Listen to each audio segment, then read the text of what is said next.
গতকাল অনুষ্ঠিত হলো ত্রয়োদশ জাতীয় সংসদ নির্বাচন। এই নির্বাচনে নারী প্রার্থীর সংখ্যা ছিল মোট ৮৪ জন। নির্বাচনের ফলাফল ঘোষণায় এখন পর্যন্ত বিজয়ী হয়েছেন ৭ জন নারী প্রার্থী। বিজয়ী নারী প্রার্থীদের নিয়ে বিস্তারিত দিনার সুলতানার ডেস্ক রিপোর্টে।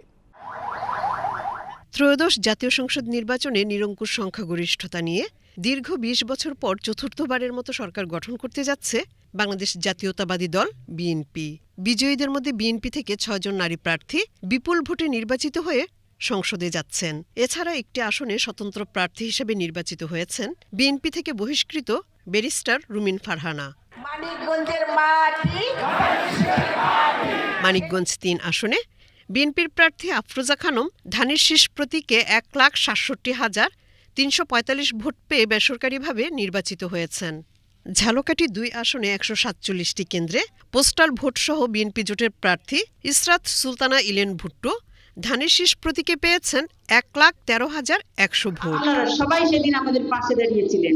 সিলেট ২ আসনে ৭৯,৩২১ ভোটের বিশাল ব্যবধানে জয় পেয়েছেন গুম হওয়া বিএনপি নেতা এম ইলিয়াস আলীর স্ত্রী তাহসিনা রুশদীর লুনা। ধানের শীষের প্রার্থী তাহসিনা রুশদীর পেয়েছেন ১,১৭,৯৫৬ ভোট।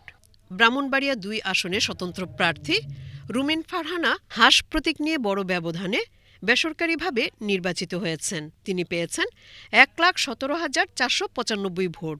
নাটোর ১ আসনে বিএনপি মনোনীত প্রার্থী ব্যারিস্টার ফারজানা শারমিন পুতুল ১,০২,১৯৭ ভোট পেয়ে নির্বাচিত হয়েছেন। ফরিদপুর ৩ আসনে ধানের শীষ প্রতীকে ১,৪৮,৫৪৫ ভোট পেয়ে বিজয়ী হয়েছেন বিএনপির প্রার্থী চৌধুরী নাব ইউসুফ আহমেদ। ফরিদপুর ২ আসনে বিএনপির প্রার্থী শামা ওবায়েদ ইসলাম ১,২১,৬৯৪ ভোট পেয়ে নির্বাচিত হয়েছেন। এবারের নির্বাচনে নারী প্রার্থীর সংখ্যা ছিল ৮৪ জন। দলের হয়ে প্রার্থী হয়েছেন ৬৬ জন নারী, আর স্বতন্ত্র প্রার্থী হয়েছেন ১৯ জন। এর বাইরে একজন প্রার্থী হিজড়া জনগোষ্ঠীর। নারী প্রার্থীদের ৬৪ জনই স্নাতক ও স্নাতকোত্তর, অর্থাৎ ৭৫% উচ্চশিক্ষিত। দিনার সুলতানা, বিটিভি নিউজ।